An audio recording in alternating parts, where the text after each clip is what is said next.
They say you'll grow older and it'll get better still. Yes, I will, but no, it won't. They don't get it, 'cause you're not there to celebrate the man that you made. You're not there to share in my success and mistakes. Is it fair?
foster academic achievement.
This is Rustler Media, streaming live at rustlerathletics.com. Rodriguez, right side 15 is going to drop with 3 seconds left.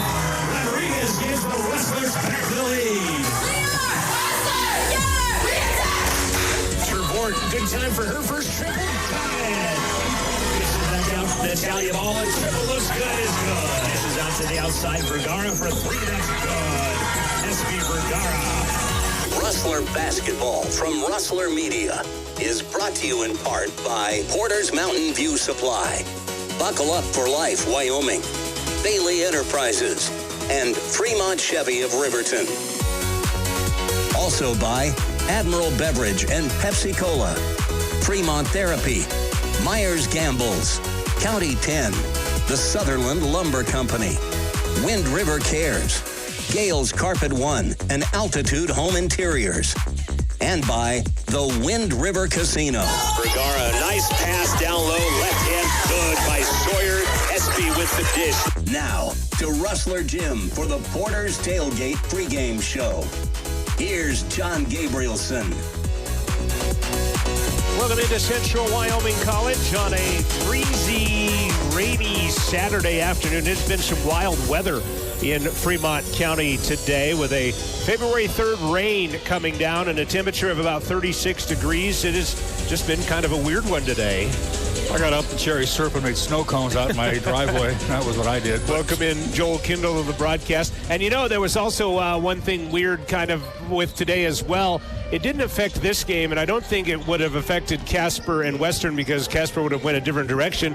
But the highway between Casper and Shoshone was closed due to law enforcement this morning. You'd have thought maybe the freezing rain or something, but apparently a man with a weapon in a standoff closer to Casper was stopped. The law enforcement decided to stop traffic out of safety reasons, so the road this morning was closed. I thought maybe weather. No, it was a guy with a weapon, and I think all of that has turned out well as could hope right now. So you learn something every day on this broadcast. My snow cones don't sound so important anymore. It is the Gillette Pronghorns checking in at 12-11 on the season, taking on the 8-15 Central Rustlers. Both teams in the same place conference-wise, 1-4. Northwest had a lead last night, but watched it dissipate as they got a come-from-behind win by Northwest College last night in winning that game. And final score is right here in front of me, 63-59 was the game in favor of Northwest, who's now won a couple in a row. And thanks to these two teams. Yeah, exactly. And as you pointed out, both of these teams' last opponent was Northwest College. Central lost to them on Tuesday night, and then Gillette lost to them last night.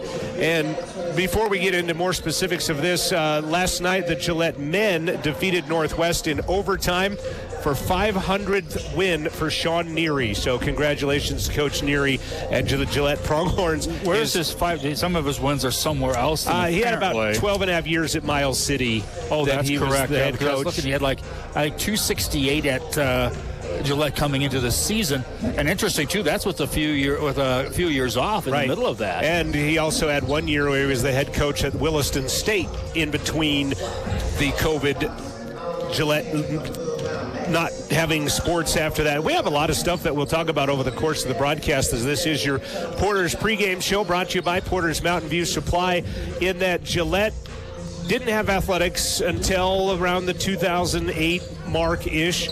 Brought back athletics, and Gillette and Sheridan were under the same umbrella of the... It was the only college district that was the same two schools under the same umbrella, which was odd. And then the president of Sheridan during the COVID lockdown, the epidemic, the pandemic, whatever you want to go with it, decided to eliminate athletics. And he is still the president at Sheridan. However, Gillette basically then decided to secede from the union. Took a vote. Yep, they took a vote. And I didn't know this, but talking with Janie Rayback, she was Liz Lewis's assistant coach on the women's side. Basketball player at Star Valley once upon a time. And she's now their athletic director.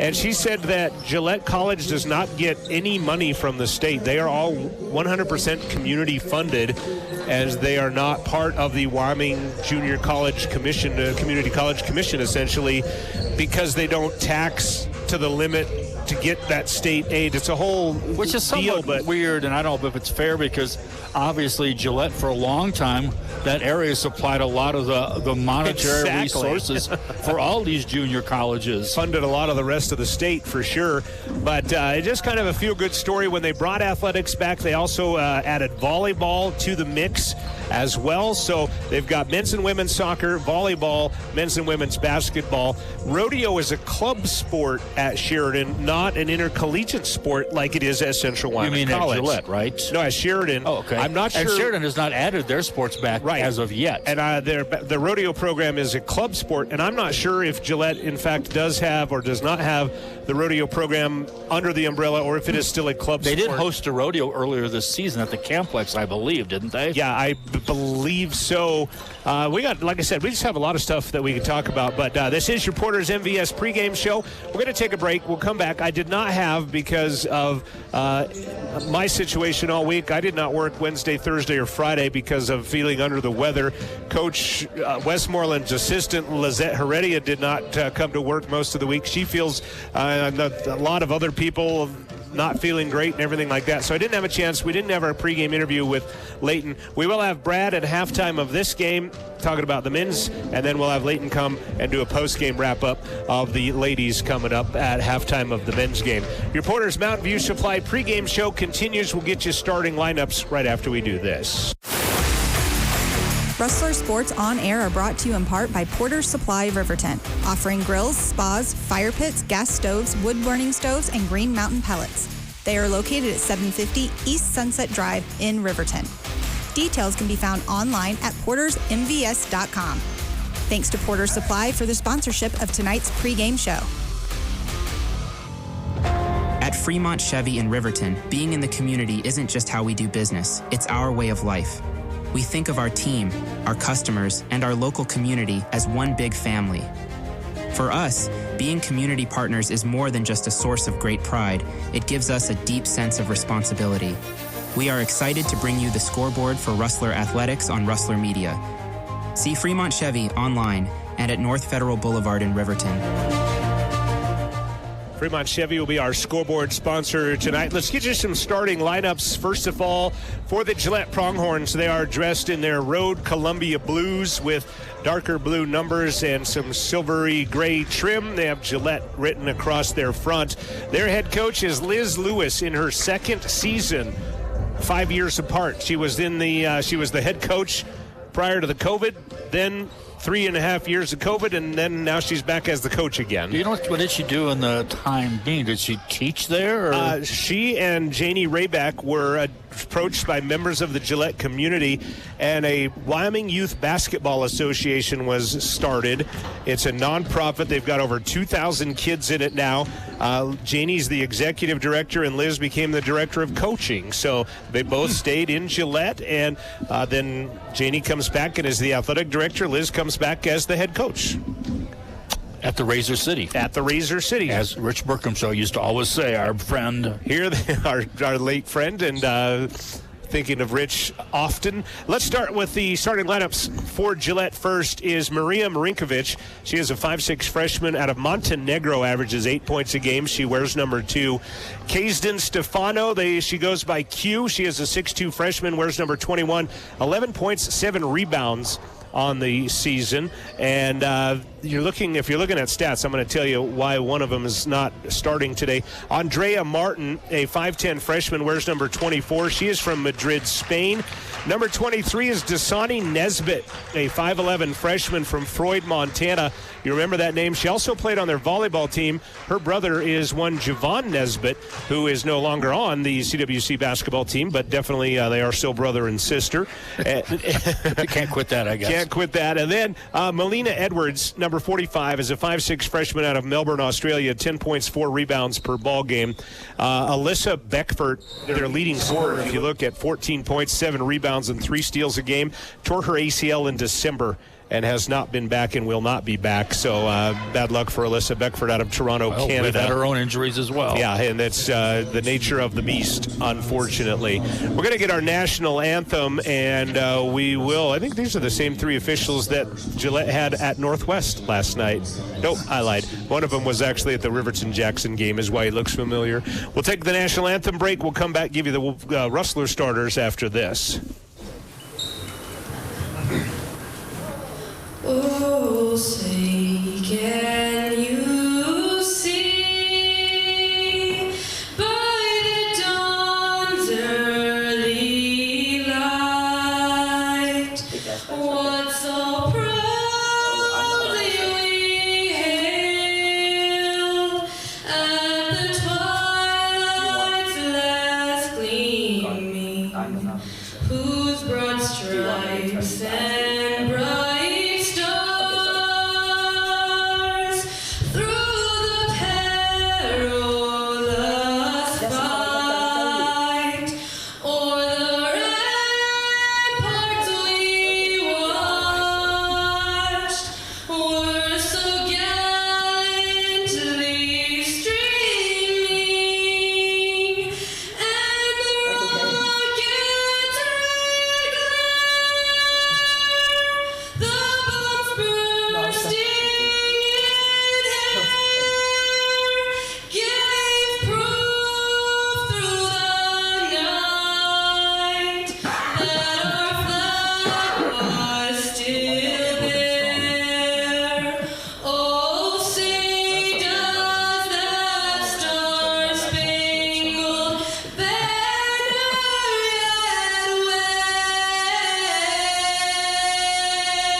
Radio app.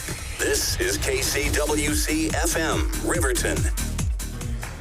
National anthem has been sung. Your starting lineup's going to be introduced to the sparse Saturday afternoon crowd. I think the Gillette men's team might be 50% of our hometown crowd as of right now, to be honest with you.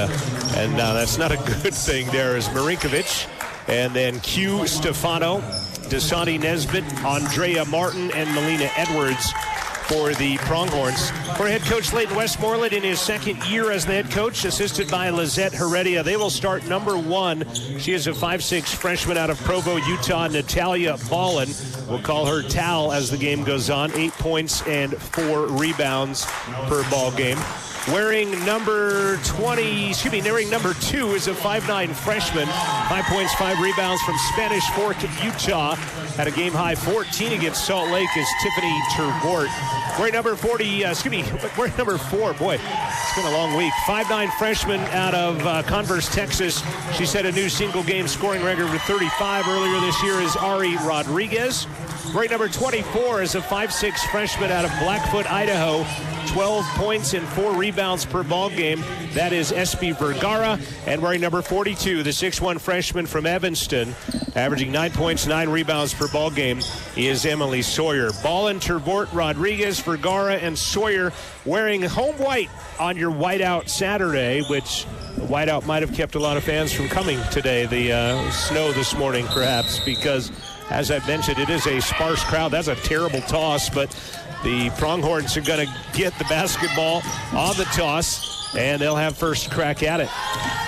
Driving baseline, back outside is Edwards. Molina goes baseline there. Ball poked out of there by Sawyer and taken away by Ballin. Good hands by Emily Sawyer to knock that one away. Central now with their first opportunity.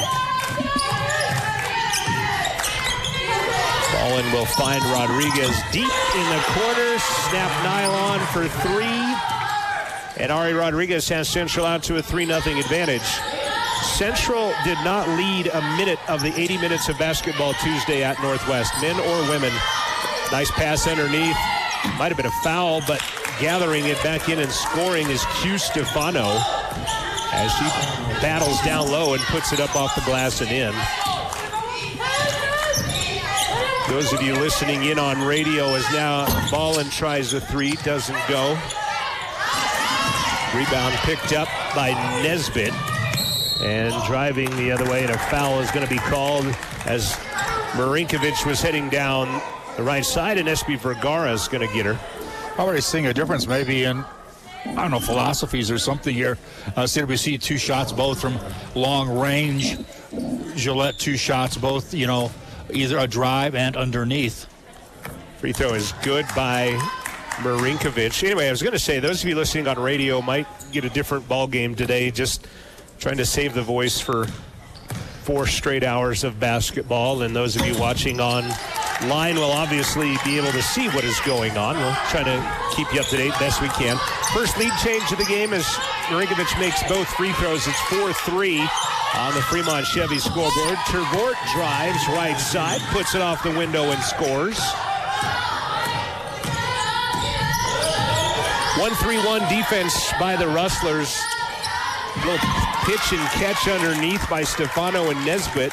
And Stefano laid in. A couple of 2.5-foot passes right there. But enough to get the misdirection of defense going. And again, inside. And here we go outside.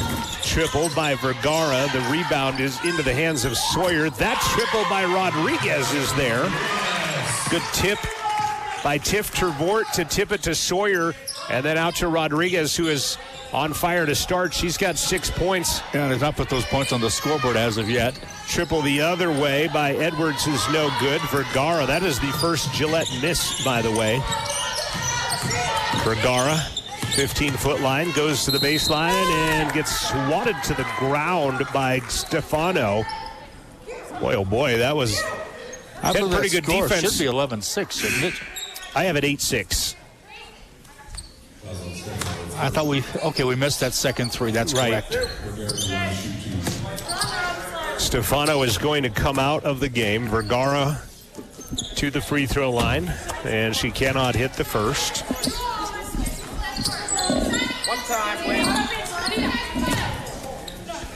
7:47 left, first quarter. Vergara gets the second. They also have a Vergara. Janina Vergara from Barcelona, Spain. A little ways from Blackfoot, Idaho. I'm not going to say they're not related, but I have a doubt that they're related. Would make sense if she was from Spanish Fork, Utah. But Martin misses the shot. SB Vergara with a rebound. Top of the key, Rodriguez. Back to Vergara.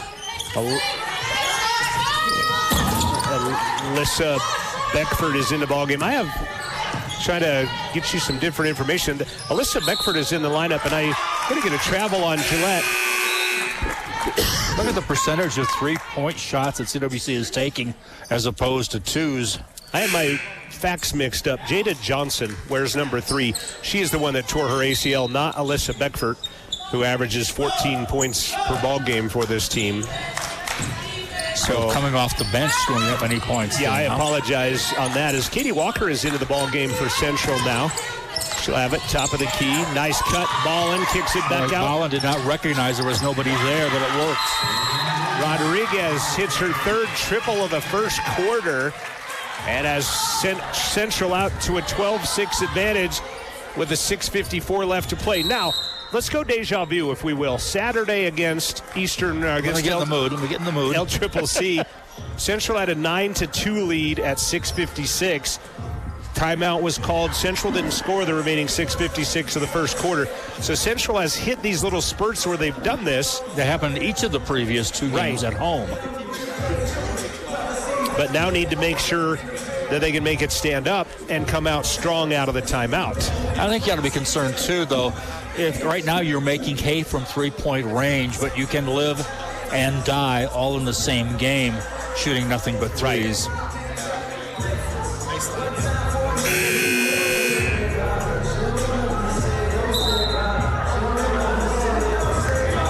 But I guess for CWC, certainly it beats the alternative, you know. Right now you're up 12-6. Interesting, too, you have an advantage when you've played just the night before. You know, I think it's going to be more interesting in the men's game, where one team was taxed playing an overtime game the night before. Another team has had several days off. Then you got to get up and endure a 3-hour bus ride. Shot underneath, tapped out of there. Tervort ends up with it. They apparently don't drive with you then, apparently.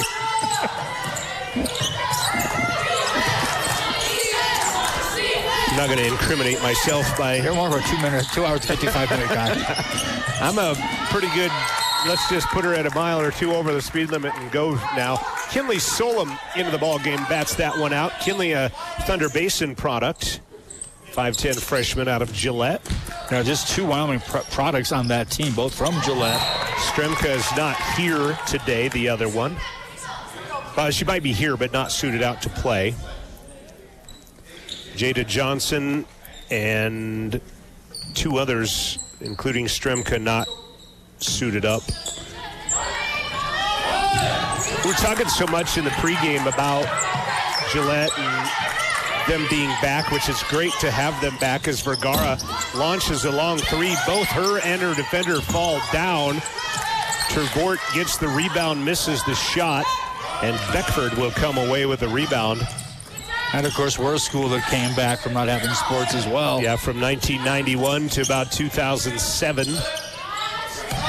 Solom up top to Marinkovic. Stolen away by Tervort. Tiff will go battle the dribble to the baseline, fire it off glass and miss it. And then nothing but blue shirts to rebound that.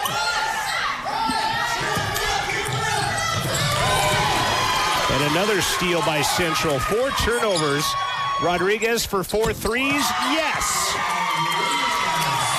4 3-pointers in the first quarter by Ari Rodriguez alone. Her 4th of the day already. It's a long list underneath there, honestly, as Beckford scoops it. And she'll miss the shot. And the rebound is fought for and taken away by Ari Rodriguez. 4 triples in the first quarter by Ari, and it's 15-6 Central out in front. Yeah, CWC on the outskirts of a double-digit lead.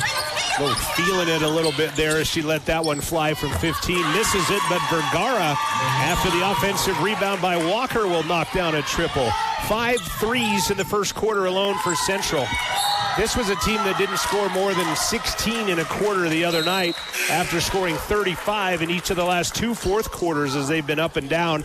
And they'll get another turnover out of the Pronghorns and get the ball back up 12.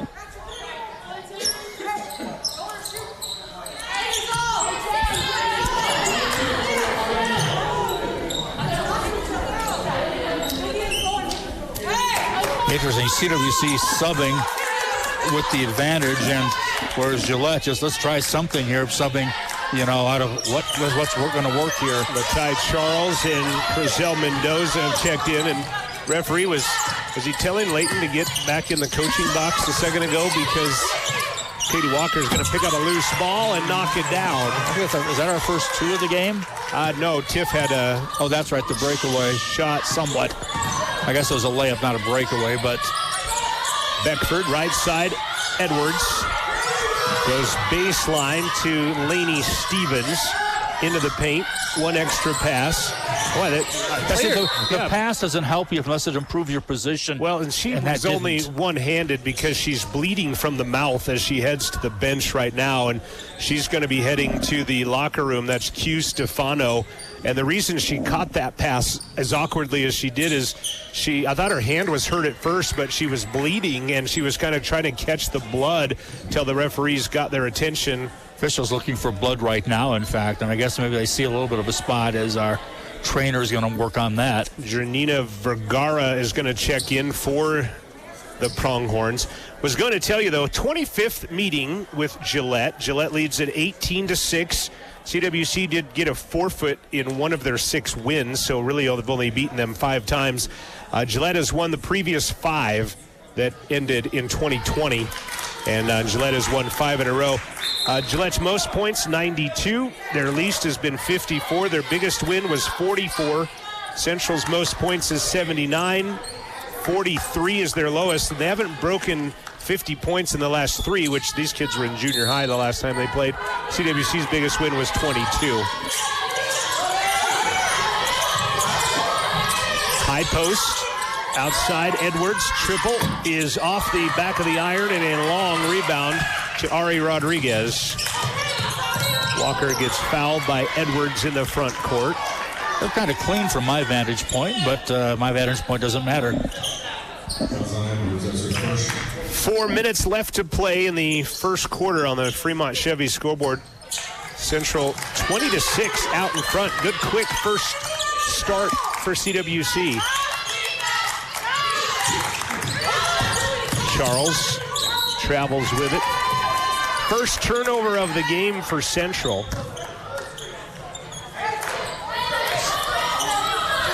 Everybody has played minus the Du Bois product for Central here in the first 6.5 minutes of the ball game.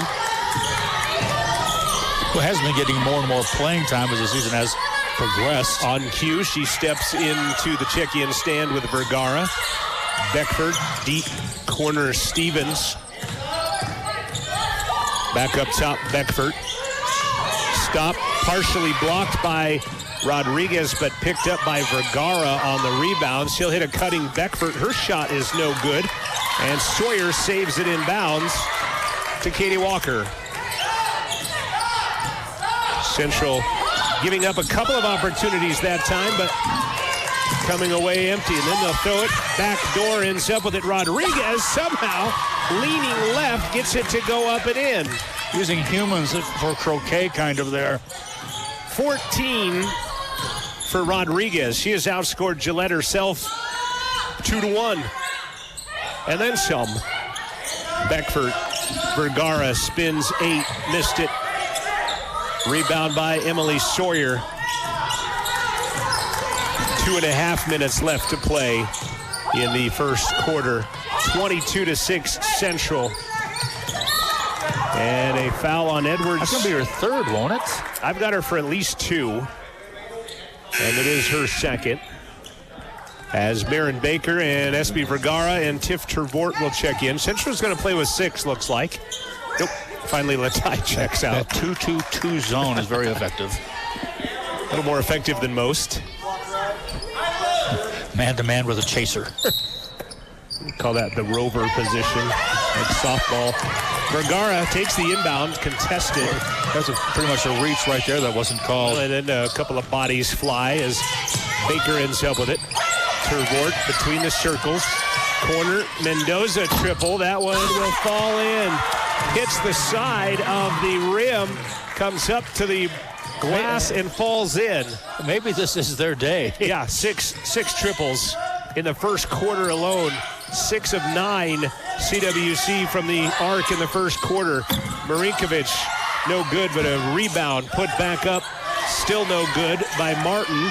And then Sawyer ends up with it, but ends up throwing it away. Serge, I noticed one thing for Gillette.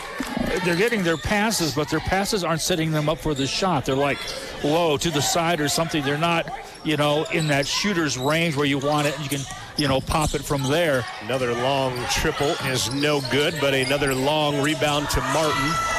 Baseline, Vergara kicks it back up into the paint. Nesbitt spins, Cross court.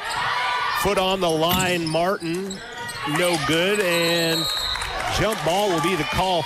And you know, if one thing right now is Central still leads the rebounding wars, but it seems like most of Gillette's rebounds are coming on the offensive end of the equation because Central's shooting it so well at 56% that they don't have a need to rebound on the defensive side. Plus, on top of that, when you're shooting threes, the rebounds are liable to go long and not really go into an inside position. 80 seconds remaining in the first quarter. Vergara, 7 triples, no. Rattles out of there. And the rebound, Vergara. And that is Janina Vergara from Spain. Minute left to play in the first quarter. Baseline picked off. Ballin saw that coming, and then she gets fouled in the backcourt by Vergara. Nope. Check that, Andrea Martin.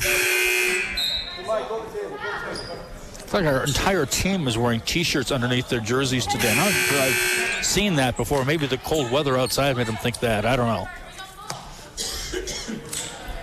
Typically, it's usually 1 or 2 that are doing it. It's actually only 2 that are not doing it.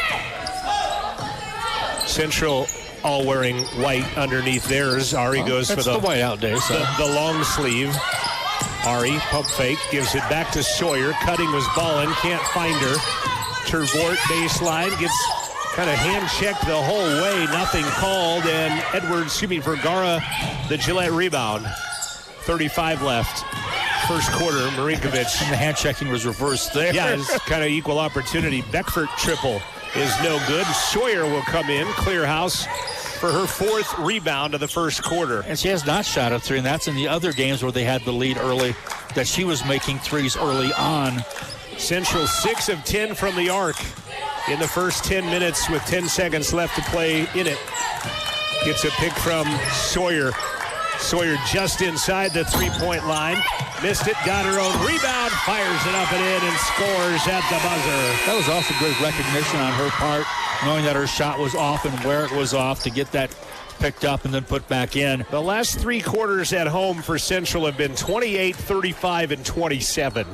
As they put up 27 in the first quarter here against Gillette and lead 27-6 after the first quarter. We'll be back with more basketball right after this on Rustler Media.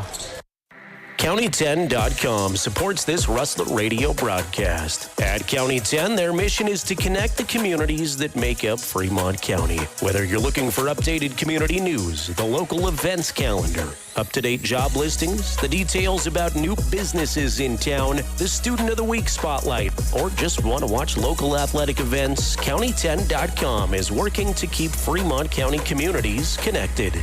A Big Win sponsor of the Rustler Athletic Booster Club is Health Source Chiropractic of Riverton, restoring health through the relentless pursuit of exceptional care. They offer chiropractic care and exercise therapy for everyone. Services include spinal decompression for degenerative or bulging discs without surgery and custom orthotics. They also have health products and nutritional supplements. See them at 910 North 8th West in Riverton or online at healthsourcechiro.com/Riverton.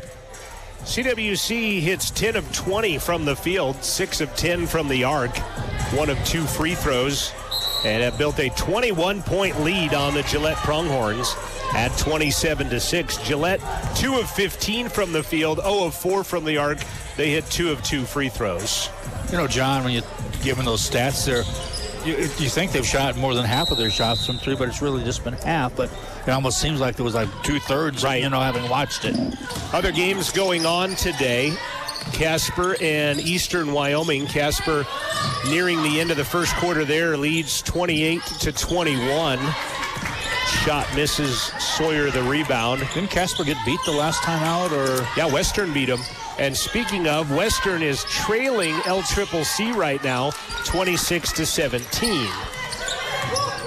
Other games going on there. Rodriguez, 15-foot elbow, misses. And good to see back into the game Q Stefano as she left with blood earlier. Marinkovic. Baseline Nesbitt. Cross court Edwards. Steps into a 3 and misses it. It'll ricochet out of bounds. and it will be Central basketball. Central out-rebounding Gillette 16-10 in the first quarter as well. Well, first quarter in 52 seconds. Instance right there, though, where the pass was right in the shooter's, position, and the shot just missed.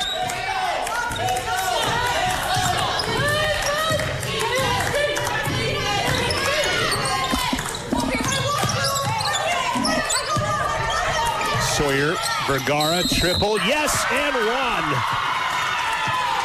Martin trying to box her out. Vergara will hit the 7th three-pointer of the game, her second, and she'll go to the free throw line to get the and one.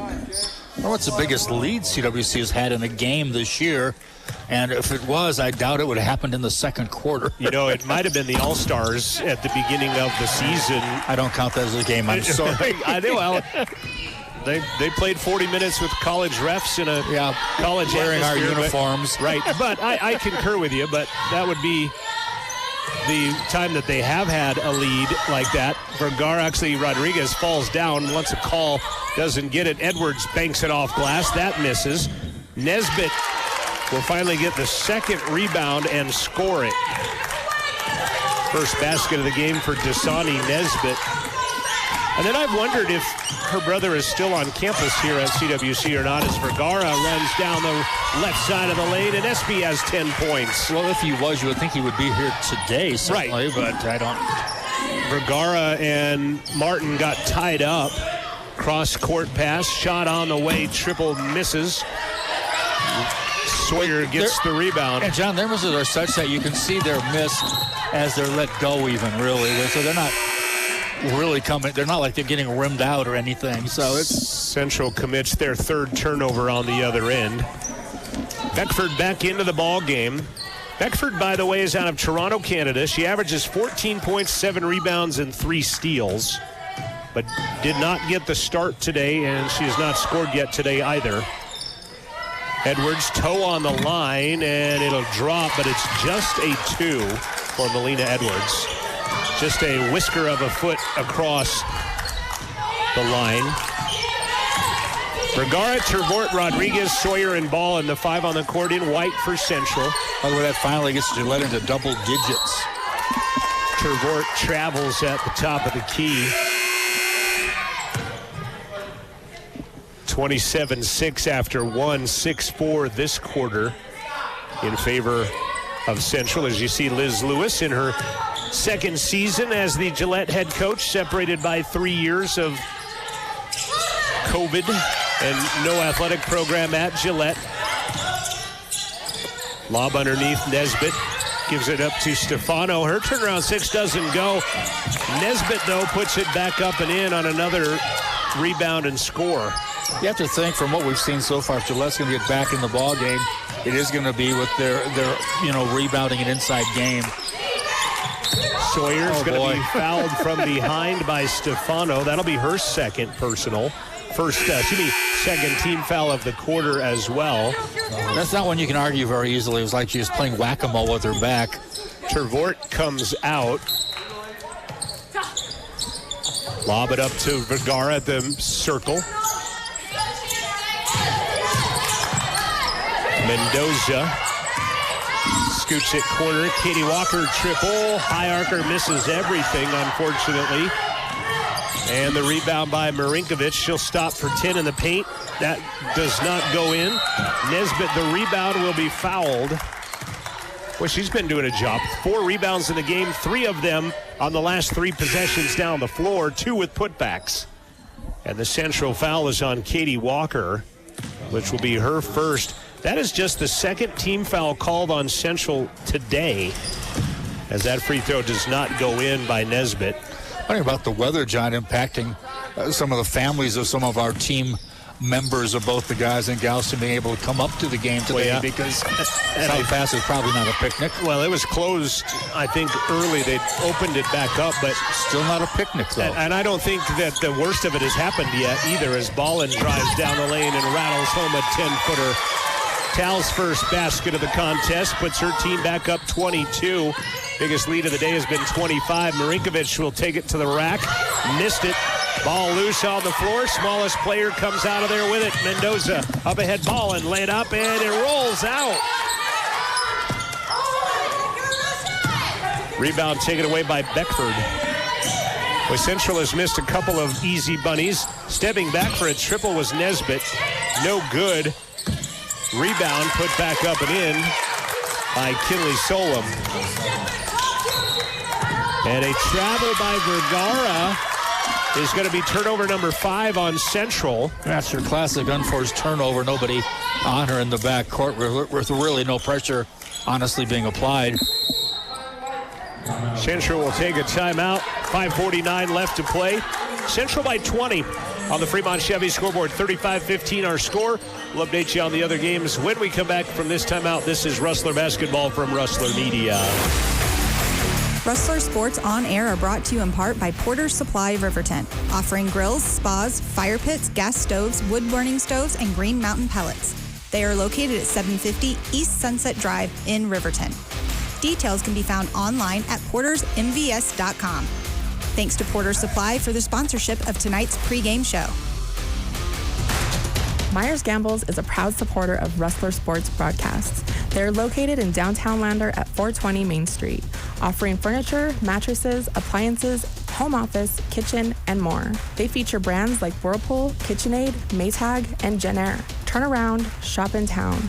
More details can be found online at landergambles.com.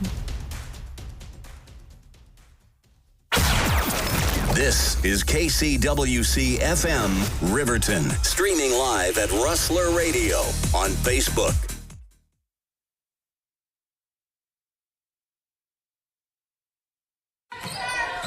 Out of the timeout, Pronghorn basketball. And a foul underneath as Laney Stevens had come back into the ball game. Central foul on Vergara. You know, something else that could bite CWC, I'm not saying it will, but could, and that is getting in foul trouble when your bench is not real deep. You've got, 9 players that are dressed right now, in fact. Free throw on the way is good by Kinley Solom. Wasn't the Thunder Basin girls basketball team the first team to break through with a state championship? Yes. For that school? Yes. A game we broadcast, in fact, the two of us, I think, did that game.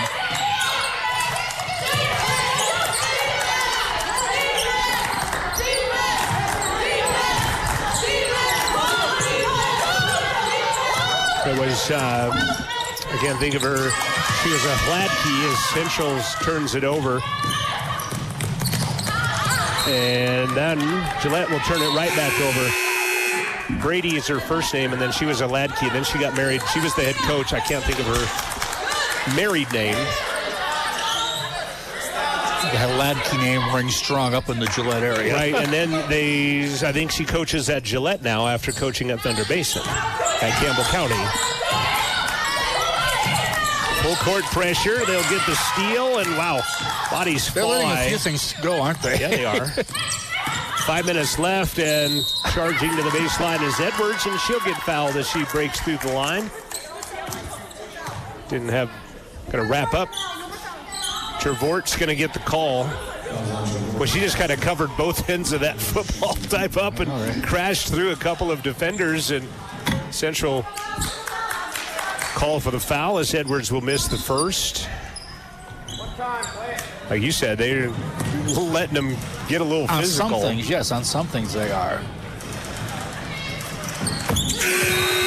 Second one is good. Lead down to 17, which doesn't sound like your lead's too precarious, but it was considerably more than that. 5 minutes left, first half. Got a shout out to give here in a second after Edwards gets the second of 3. Tervort, left side runner, fouled, and she'll go to the line. And on the YouTube stream, Nathan Tervort says, streaming from Brisbane, Australia, they just landed. Wish they could be here in person to cheer on the Rustlers, but great they can watch from the other side of the world. So just landed. I know what that flight is like. Where Joel has just come from a month ago. How is your back and your rear feeling right about now after that flight? Tiff's first free throw is good. So is her second. She's got 4. They're feeling pretty good. Their Rustlers up right now. 19 after building a 25-point lead, hitting 6 triples in the first quarter alone. Nathan, appreciate you and the rest of the Trevort family down under watching the Rustlers on Rustler TV and Rustler Media. That's just a 2 as well, but it doesn't go in. And Trevort the rebound, and she'll spin around trying to avoid. And she attracted the foul, really, is what she did right there, which is pretty smart play. Tiff with her 3rd rebound. She comes out of there rubbing her knee and her arms as she was kind of spinning to avoid traffic as Martin checks back in. Foul, by the way, was whistled on Beckford, her first. Is that her brother that's down in Australia? Was that what it was? Whoever it is, he can bring back medicine they don't sell in America to help Tiff feel better. I know it was Nathan Trevort is all I know. Okay. I don't know if you should be giving out drug smuggling tips on. You said we have to film more today on public media, but Ari Rodriguez step back triple, not gonna go. That's the 1 bounce rebound. Nesbitt picks up that rebound. 4 minutes left to play in the first half. Cross court pass, stepping back and traveling with the basketball is Martin. Turnover number 8. On the Pronghorns. That Coach Lewis says, just shoot the ball, is what I can tell from her expression on the sideline. Vergara steps out of the game, and she goes to the end of the bench where athletic director Janie Rayback talking to her. Janie was excited. She's, like I said, she's the director of that Youth Basketball Association. She goes, that's where I still get to do my coaching. As she was Liz Lewis's assistant for the year she was there. And Katie Walker is going to run right down the lane and put it up with the right hand on the left side and score. That's a nice touch. That's not a real easy shot. Wide open, Marinkovic lets it fly and drains it. Left side corner. That was like the first confident-looking 3 they shot, I thought. That is their first 3 that has went in. That would be why. 1 of 8 are the Pronghorns from the arc. So they had reason to be not confident with the other ones. Yeah. Rodriguez, who hit 4 triples in the first quarter, has missed her last couple. Trevort runs through traffic, almost throws it away. Shot clock down to 10. Charles steps back. She'll fire a 3 that misses everything, and out of bounds it goes. Vergara, Sawyer, Baker, Ballin checking in. They're just everybody that's on the bench is checking in. Yeah, the wholesale bench sub. And when we do that, we can't sub everybody out. Mendoza pokes it into the backcourt. Picking it up is Marinkovic. Back left side, Edwards. Cross courts it into the corner and out of bounds. And turnover number 9 on the Pronghorns. Nathan says, back in rear are sore. Thanks for the shout out. I knew that would be the case. And go Tiff. So, yeah. Well, I just saw that, is it Delta or American's got another 15 or 16 hour economy flight they're starting now or something, and I just can't imagine being on a plane that long. Central throws it away on the end line. I'd like not to imagine it. 8th turnover. It would be fun to go to Australia, however. It was fun. Closest I've been is Outback Steakhouse. And you rented the movie Crocodile Dundee, right? Yes. All 3 of them, the trilogy. Cross court. Pronghorns playing catch against the zone. And a hand check on Tiff Trevort at the 15-foot line will that's be that's the first second. hand check I've seen in this game. Called. First one you've seen whistled. That's exactly what I was kind of implying, but seen a lot more. Inbound glass shot misses by Solom. They'll go to the ground. It'll be a tie-up. Central will get the arrow.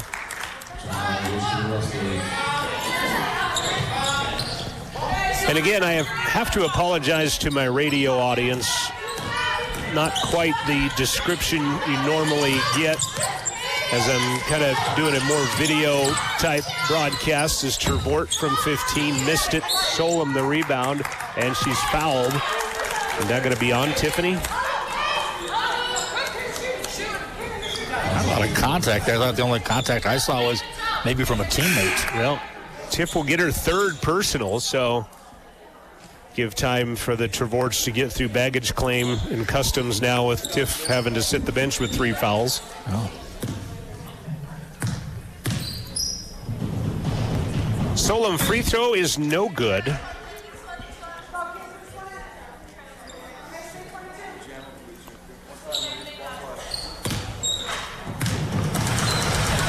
Gillette, by the way, 75% free throw shooting team, as Sawyer ends up with that rebound.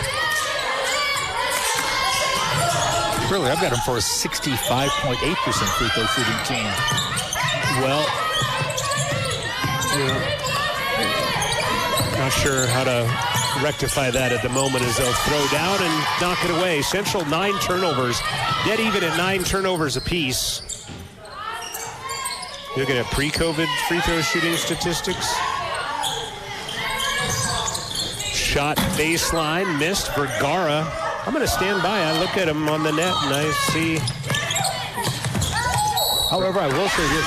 You can go to the junior college website and the school's website, and sometimes those numbers aren't the same. And typically should be, because they're both hosted by the same site. As Vergara gets called for an offensive foul on the other end, and be her, well, only her second personal foul. I had her for 3, but official score only has her for 2. Edwards throws it, tipped into the backcourt. Referee will point and keep it pronghorn basketball. I'm looking at the Gillette Presto, which Presto is what houses the NJCAA. And that's weird how I came up with a 65.8. Where is that at?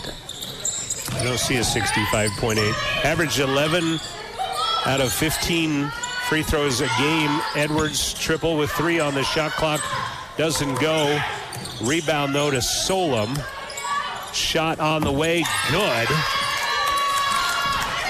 By Marinkovic. Well, let me get my eraser. And then a steal by Beckford. She'll fire it off glass and miss it. Ball tapped out of bounds and goes Central basketball. Boy, game is, it's still 15 points, but it's tightened up considerably from the 25. And that could have been a big basket right there. Definitely. And Central now has the lead in turnovers at 11. Charles runs past a player, and a blocking foul on Nesbitt. And that'll be number 1 on Dasani Nesbitt. Coming up at halftime, we'll talk with Brad Schmidt, the head coach of the CWC men's team. First question will be about Tuesday night's game at Northwest. That maybe should be our last question. Free throw number 1 by Latai is good. What do you have Central free throw shooting, just out of curiosity? 120%. So, I got him at 67, and Latai hits both. I do it 67.0%. Yep, 6 of 7 for the day, 86%. Back out to a 17-point Rustler advantage. It's kind of crazy when you think you've done your homework and your numbers are that bad on something. Edwards has the ball poked out of bounds. Well, I was looking to see maybe if it was 3-point percentage, but that'd be awesome if you were 68-something% three-point shooting, but see where you might have grabbed those numbers. But like you said, sometimes 2 different pages have 2 different things. 15 to shoot, and a triple by Marinkovic. That is her 3rd triple quietly of this quarter. And it makes the lead 14 with 12 seconds to go in the half. Right side, Charles. She might have traveled with it, and instead a blocking foul underneath is going to be called. Boy, she might have got bailed twice, because I think she traveled first, and then Nesbitt looked like she had pretty good position. That is what Coach Lewis is actually trying to get the point across there, or was. So Latai will go to the line. She just made 2 a moment ago, and she will miss the first, unfortunately. Buckle up for Life Wyoming halftime show coming your way in 6.6 seconds off of the Fremont Chevy scoreboard. The tie misses both. Beckford will run down the rebound. She'll 10-foot volleyball line just outside to the right, and we've played one half of basketball. And John, this game isn't over with. No. Gillette has battled back from a 25-point deficit. They outscore Central 21-14 in the second stanza. They still trail by double digits, however, but as you said, old man Mo right now swinging the pronghorn's way, and got 20 minutes of basketball left. 41-27 our score. Central is out in front. We'll take a break. We'll come back with the head coach of the men's team, Brad Schmidt. This is your Buckle Up for Life Wyoming halftime show, brought to you by our friends at YDOT, reminding you to buckle up every trip, every time. Gale's Carpet Floor and Home in Riverton and Altitude Interiors of Lander is proud to support Central Wyoming College athletic broadcasts, offering vinyl, hardwood, tile, and laminate flooring. All can be found online at galescarpet1riverton.com and altitudeinteriors.net. The Wind River Casino has something for everyone when it comes to dining, and they're a great supporter of Rustler Radio. The Red Willow Steak and Seafood is open Thursday through Sunday from 4 to 9 p.m. The Buffalo Sportsbook Grill is open daily from 11 a.m. to 9 p.m. Menus and more information can be found at windriverhotelcasino.com. Support of Rustler Athletics comes from Sutherland's on North Federal Boulevard in Riverton. Whether you have a minor repair or a large project, take advantage of Sutherland's many rewards. Sign up for our emails and monthly gifts. Save even more with the Sutherland's Friends of the Family Plus consumer credit card. Apply online or see a store associate for complete details. You can order online for in-store or curbside pickup at Sutherlands.com. Sutherland's of Riverton, helping you build it better since 1917. 41-27, Central women out in front. They hit 6 of 10 three-pointers in the first half. They go 7 of 14 for the first half. Cooled off shooting in the second period, 14 of 30 for 47% for the game. They have hit 6 of 9 free throws. Talking with head coach Brad Schmidt of the CWC men's basketball team, and you know, this had shaped up, I think, to be a game that was going to be big. It's still big in the grand scheme of things, but let's go back to Tuesday night, and that was a game that it was a night for both Central teams. Neither one of you led any minutes of that. It just seemed like both Northwest teams, women and men, were on it. Everything, all the breaks seemed to go their way. All of the 50-50s seemed to go their way that night. Well, when you don't come to compete and you overlook opponents, like I think both the women's team did and the men's team, it's a recipe for disaster. And for whatever reason, when that happens, it just seems like the opposing team makes more shots, they get more loose balls, the rebounds have magnets to the opposing team. So no, it was extremely frustrating, because it wasn't like I'd overlooked Northwest or I didn't have my guys prepared as far as the urgency of the game, how hard it is to win in PAL. You know, my returners know that from playing up there last year. You had mentioned 2 in a row, and now 3, I guess, that they've won at their place. Yeah, even early in the year we dropped that game against Bismarck State up there. So, I don't want to have to go back to PAL this year, and I don't know if I ever want to go back there after the last couple games. I think it's one of the biggest home court advantages, if not the biggest, in Region 9 North, I think. Yeah, John brought it up the other day that they kind of have a 4-year feel to their campus and their environment, and I said the same thing to my wife when I got home. I like going on a walk before the women's game. We get there so early, and I just like checking out these campuses, and you can even see that with they're developing a new student center there on campus, and just the vibe walking around is different. They have a pep band, which nobody does in our league, and they have a wrestling team that has a long history, so all those guys get out to the games, and it's just a weird environment. You wouldn't think it would be a tough place to play, but it is. Well, in Gillette, I was going to say, one thing that used to be weird about it too is the benches used to be at opposite ends of the court, and you'd check in, and the benches were at the baskets. Oh, really? Yeah. That'd be cool. That's when you had to climb the ladder and get the ball out of the hoop each time. And you'd go to check in, and the mascot would fire a musket at you. Seriously. Joel would remember. Anyway, and Gillette escapes last night in overtime, and maybe shouldn't have escaped with a win last night, but found a way to get a win last night. at halftime, I thought they were going to blow them out. They're up 15. They have complete control of the game. They're playing with good flow. And then in the second half, it's just typical junior college basketball, and just even you see it at the 4-year level a little bit, but how tight teams get, when you have a significant lead and, it gets cut down to, 4, 5, 6 points with 4, 5, 6 minutes left. And, one team that had that lead plays really tight, as in Gillette did last night, and then Northwest just plays loose at home and plays loose from behind and tied it up late. And then Northwest had a fast break dunk with 20 seconds left to take a 2-point lead. Miss it, and then Watts gets to and one, and the game's over. I'm not saying that if they get that dunk, they win that game, but I think the fact that they didn't get that dunk is why they lost the game. 100%, John, 100%. And I think if he makes it, they probably do win, because I think Coach Ward takes a timeout there. He's able to set his defense, and the way Northwest was getting stops, the last 10 minutes of the game, I think they possibly could have gotten one there. So this isn't the scene that we had hoped to play Gillette at. They are at the top still.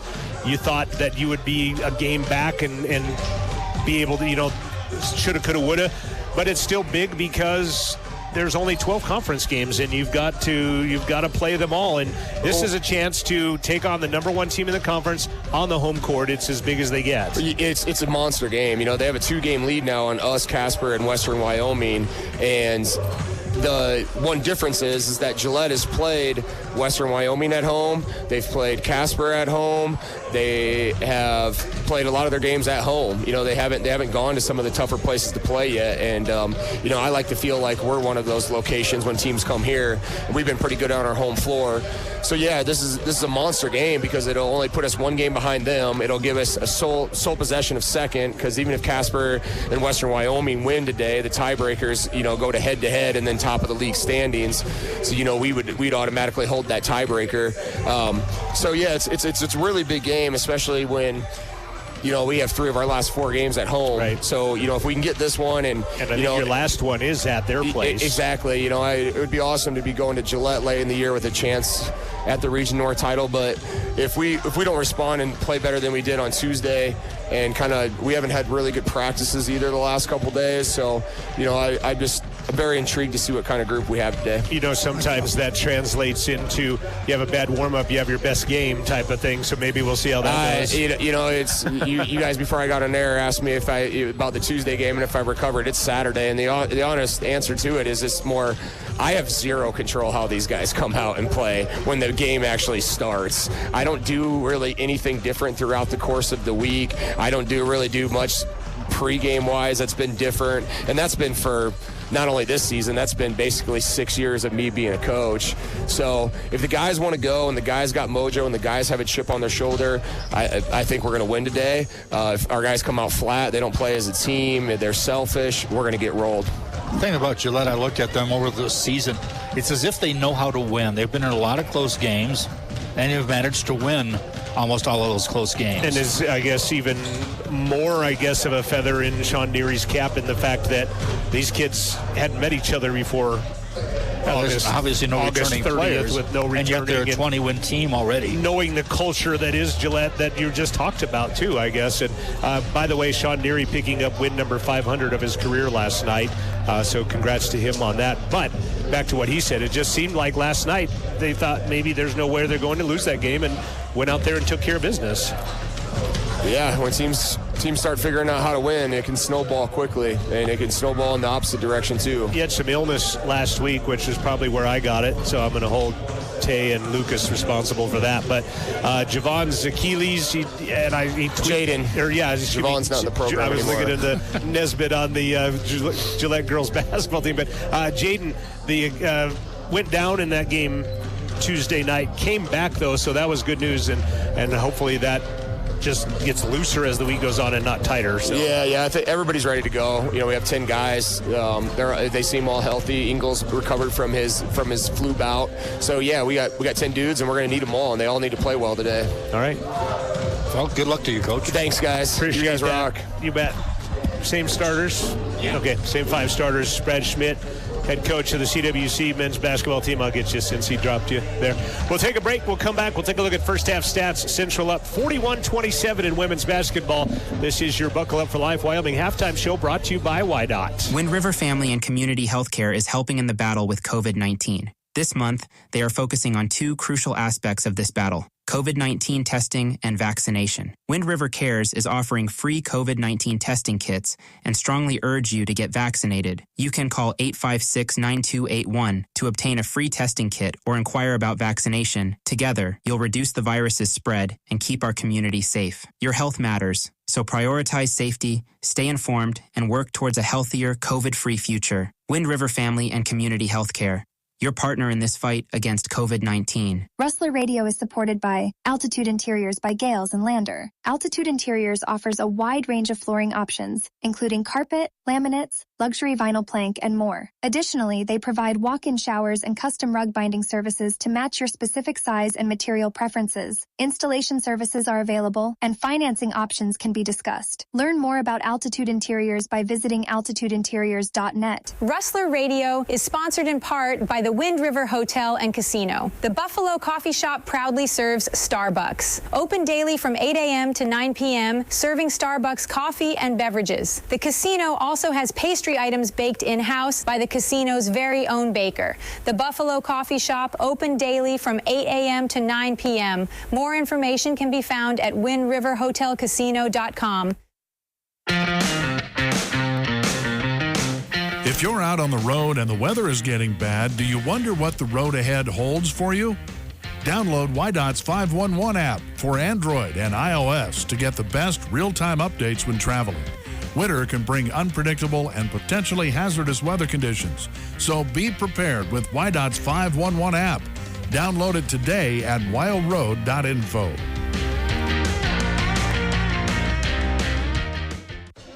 Welcome back to Rustler Gymnasium on a Saturday afternoon. It's Region 9 basketball as the Gillette men and Central women continue to warm up for the second half of this one, as Gillette women have not returned from the locker room as of yet. Central leading 41-27. They got out to a 27-6 first quarter lead.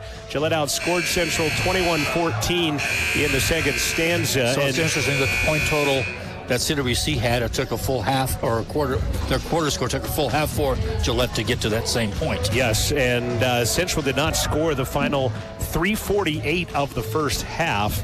Last field goal, I should say. Latai Charles had a couple of free throws, and Tiff had a couple of free throws in there as well, but they haven't scored a field goal in the last 4 minutes of the first half. Leading the way scoring for Central, Ari Rodriguez, 14 points. All 14 of it came in the first quarter. Did not score in the second. Espy Vergara has 10 points, 4 points for Katie Walker and Tiff Trevort. 3 from Crizel Mendoza. Charles and Ballin with 2 apiece. Sawyer has 2. Emily also with 9 rebounds in the first half to lead the way. Dead even in the rebounding, though, at 21 apiece. And Central out turning it over 11-9 to the Pronghorns as well. Pronghorns led by 11 for Marina Marinkovic. She had 3 threes in the second quarter alone. She has 11 points to lead the way. Nesbitt has 5, Stefano has 4, Solom has 4, Melina Edwards has 3 in the ball game here as well. They are at halftime in Casper, and it is a wild one there. 54-43 at halftime of the Casper Eastern game. Casper leading 54-43 at the intermission in that basketball game. And then down in Western Wyoming right now as well. They are in the second half right now. And it looks, LCCC still leading they're at the half, but LCCC is leading Western 38-23, a 15-point lead on Western, who is undefeated in conference play up until this point today. Is that at Ken Schwartz Memorial Gym? Yes, down in Rock Springs, tongue-in-cheek, if you will. All right, our former coach here. When we come back, he's been a lot of people's former coach. True. When we come back, it's Gillette basketball. This is Rustler basketball. The Rustlers lead 41-27 on the Fremont Chevy scoreboard. Rustler Athletics helps foster academic achievement, leadership, community engagement, and pride. The Rustler Athletics mission is to help student athletes compete at the highest level in their chosen sport and help them build a foundation for a successful life after competition. A $100 donation to the Rustler 500 reverse raffle not only gets you a chance of winning part of $15,000, but also helps make a difference in the lives of CWC student athletes. The last ticket selected will win $10,000, but all money raised helps our athletes win. Check rustlerathletics.com for details, and thanks for helping out Rustler Nation. This is KCWC FM, Riverton. Heard around the world on the Rustler Radio app. And watched around the world on rustlerathletics.com and the CWC Rustlers YouTube page. Thanks for Nathan Tervort. Gave us a shout out on that page. If you're tuning in, one of the 47 that are watching on the tally now, appreciate you chiming in. Tell us where you're watching. Pronghorn basketball to begin the second half as they go right to left at Rustler Gymnasium. I'm John Gabrielson alongside Joel Kindle as Beckford will start the second half. She did not start the first half. Marinkovic will, and looking to see who the one that, I think it's Martin. And here's an all-important start to the second half, too, as they throw it away. Tapped out by Sawyer. Ballin ends up with it. Vergara left wide open, just inside the three-point line. Airmails it. Tiff Tervort, though, gets the rebound. Rodriguez for a fifth triple. No. And Marinkovic will come down with a Pronghorn rebound. Right side, Edwards. Extra pass, corner, Nesbitt drives in. Back out top, Beckford for three. Dish pans out, and Sawyer the rebound. I'll put her in double digits rebound-wise. And then Marinkovic takes down Vergara at the midcourt stripe. And Marinkovic will get her first personal foul.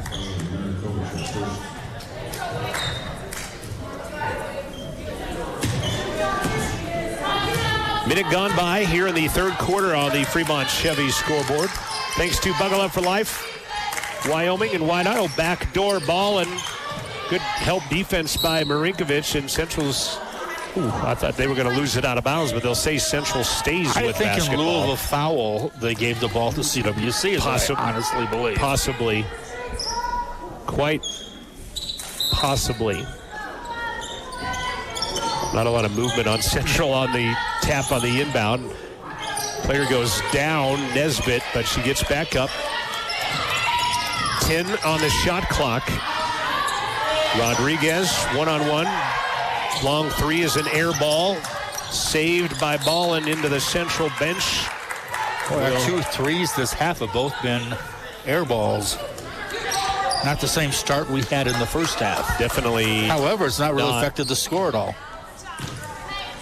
They were 6 of 10 at one point. They're one of their last 6 now, Central from the arc. Quick hands by Vergara, knocks it away. Long pass up ahead, Tervort. And the former track star will lay it up at end. 6 points for Tiff Tervort, go along with 4 rebounds. So they get a steal and assist for the same player on that play. That'll make up for not getting to go to Australia with a family. Baseline, left side, Nesbitt. Edwards, nice first move, and then rejected by Sawyer. Knocked out of bounds, it'll stay. Gillette basketball, good defense by Emily Sawyer. Nice job following the ball that time as she did, and adjusted to where the ball was being shot and had no body contact at all. CWC is where we are at, as underneath shot doesn't go in, and Sawyer will get the rebound and gets fouled by Edwards. That's got to be at least a 3 now. I would go with 3, yes, and they are going to concur with that, and she's going to come out. Speaking of Janie Rayback from Star Valley, the Star Valley Braves are at Wolverine High taking on the RHS basketball teams today. After the split last night. And we talk about anomalies. When was, and unfortunately they are anomalies, but Sawyer turnaround 6 is good in the paint. Just her second basket of the contest. She's got 4. But we asked last week, when was the last time both men and women won for Central? But triple on the outside, no good. And battling in was Q Stefano for the rebound and puts it back in. That was almost a steal and then a putback. When was the last time the Riverton girls won and the Riverton boys lost? Prior to last night when they split those games with Jackson, and it's weird, John. I was looking at the gal scores across the board last night in high school basketball, and so many, the losing team was like in under 20 points. So many of them. It wasn't just like one or two. It was so many that were like 12, 11. It was crazy to see such low scoring, team point scores. Nesbitt out to Marinkovic. Front iron, long rebound. On the ground, picked up by Vergara. She'll float one down. Ball get knocked away by Trevort. Back to Vergara, just a 2. Dish pans out. Trevort will get the rebound. That shot is no good. And then Beckford will get the rebound. And she will be fouled. That'll be on Sawyer. Emily will get her first of the game, and first of the second half anyway. Second of the game. It's kind of not good. We're at the top of the gym on the other side of the scoring table, so we get to look at a referee's back profile giving the signals, so we think we know a lot of the fouls, and then we don't. The games at Casper College used to be terrible that way because you'd see this hand signal that wouldn't be up on the board. Nesbitt misses twice. Sawyer gets a rebound, and they'll call it tie-up. And they'll give it back to the Pronghorns. Walker and Charles back into the game for Central. Trevort and Rodriguez will check out. Boy, she had a hot start, Ari did. First 4 baskets she made were threes. She has cooled off considerably, and they're going to say it's Central ball. Pronghorns had it to begin the half, so they get together and they make the right call, as it is somebody probably screaming at their screen earlier.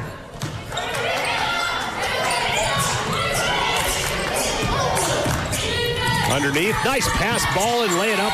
Sawyer, she'll lay it off the glass and in. Not sure if that was a no-look pass or not, but it had the same effect. It had some ginger on it too, didn't it? Boy, she whipped that right in there to Sawyer. 18-point lead, 47-29 Central. Beckford for 3, got it. Appreciate the Charles family tuning in. Down in... Sorry, I'm doing 4 things down in at once. Mesa, Arizona, that's where she is. I was adding some stats, and then there's Ballin free in the corner right side. Triple is good. Tal Ballin, second field goal of the game for Tal. My son lived in Mesa for a while, along with Scottsdale, Tempe, and Phoenix at different times. Nesbitt, another rebound. Beckford trailing the play, puts it up and in. Nesbitt getting the rebounds, and then Beckford doing the scoring, and Nesbitt has 7 rebounds to go along with 5 points. Vergara brought it across the timeline. Bounce pass Walker, swatted out of there by Dasani Nesbitt. She's doing it on both ends of the floor now. That's still a great pass. Also, Mike is down in Fort Lauderdale, Florida, cheering on Ari Rodriguez and the Rustlers today. Appreciate you guys tuning in on the Rustler Athletics YouTube page. Vergara spins it down to Sawyer. Right side elbow. Extra pass in the corner to Walker. Under 5 to play. We'll get immediate timeout. Charles takes it to the rack and 1. Latai on the left side as her first field goal. She's got 4 points with a chance at the 3-point play. Nice job, Latai. Foul is whistled on Q Stefano. That'll be number 3 on her, and we'll get the immediate timeout at the 4:51 mark. Charles will shoot free throws 1 at least when we come back from this timeout. Central by 18. They've outscored Gillette 11-7 in the third stanza. We'll be back with more basketball from Rustler Media. At Fremont Chevy in Riverton, being in the community isn't just how we do business, it's our way of life. We think of our team, our customers, and our local community as one big family. For us, being community partners is more than just a source of great pride. It gives us a deep sense of responsibility. We are excited to bring you the scoreboard for Rustler Athletics on Rustler Media. See Fremont Chevy online and at North Federal Boulevard in Riverton. County10.com supports this Rustler Radio broadcast. At County 10, their mission is to connect the communities that make up Fremont County. Whether you're looking for updated community news, the local events calendar, up-to-date job listings, the details about new businesses in town, the Student of the Week spotlight, or just want to watch local athletic events, County10.com is working to keep Fremont County communities connected.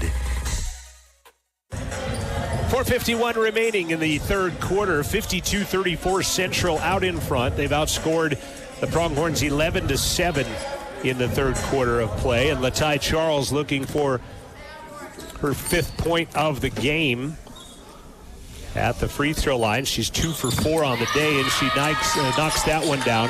Latai's season high is 14 against NJC.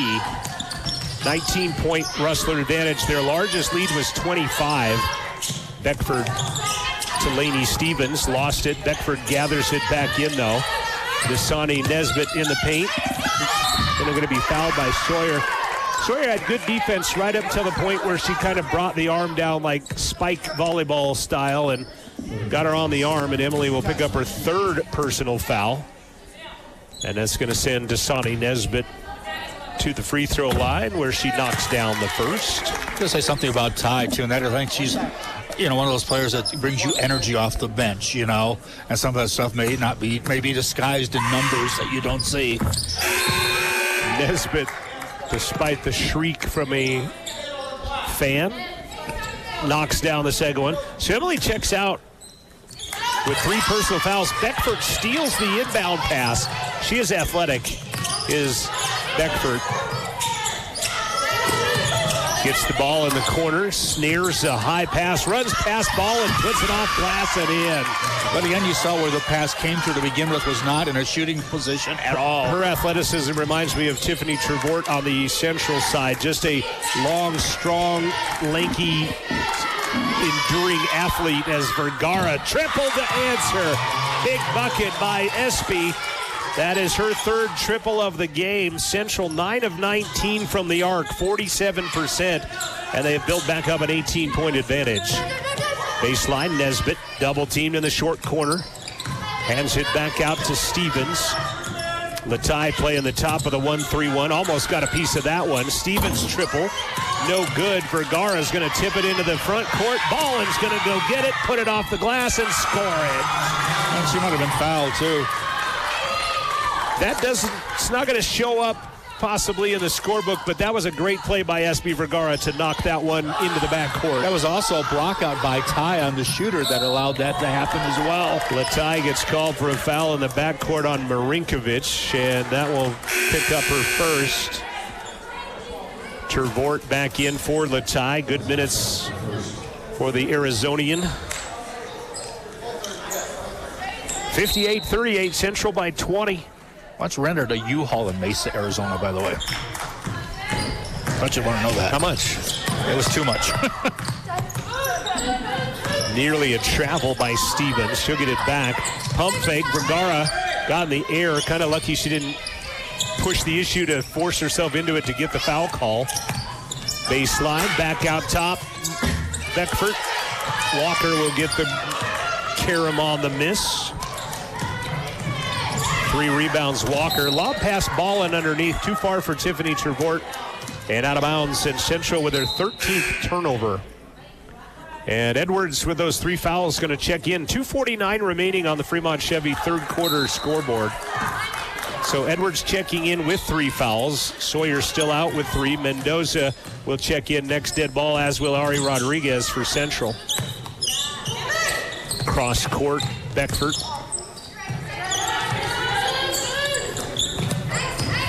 Solom pushes it down with one hand to Edwards. Mismatch on size with Ballin. Tal bats it out of bounds. Vergara's going to come out of the game, as will Marin Baker, as Rodriguez and Mendoza return for the Rustler lineup. Inbound, Nesbitt, wide open, puts it off glass and scores. 9 points to go along with 7 rebounds by Nesbitt. Just kind of holding steady with that halftime lead right now. Cross court, they'll break the pressure. Walker in the corner, quick release triple. Doesn't go in. Edwards will get the rebound. Well, just kind of threw that amongst people and got lucky. Yeah, Josh Allen style. Not as much power on the throw, though, but cross court, Beckford. Well, that's how it air ball from Beckford, but does Nesbitt cleaning house on another put back in rebound. 8 points, 11 rebounds by Dasani Nesbitt. Freud Montanian. Where is that in Montana exactly? As you're not able to answer. Northern, I'm guessing. I don't know, to be 100% honest with you.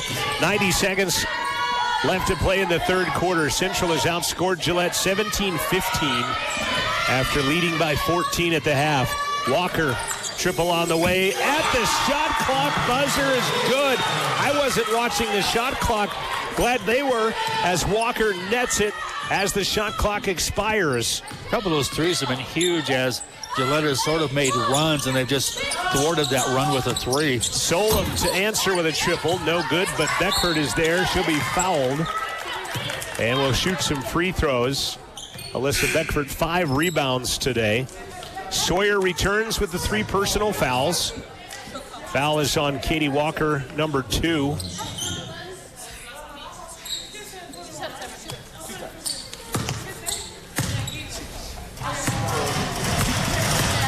Beckford at the free throw line will get the first.